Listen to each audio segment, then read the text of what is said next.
How do you distinguish a man with genuine intentions from a player? Look for these key indicators.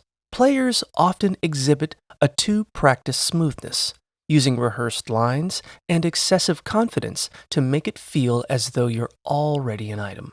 They may love bomb you with flattery and shared interest, only to withdraw once they get physical intimacy. Furthermore, a player typically avoids discussing the future, remains vague about commitment, and may even use "I love you" as a manipulative tool.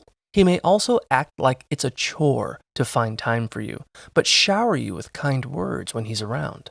Be wary if he portrays all his exes as crazy to garner sympathy, or if he continues to flirt with others while denying it when confronted. Ultimately, the clearest sign of a player is a rush toward physical intimacy coupled with a sharp discrepancy between his flattering words and his inconsistent, emotionally unavailable actions.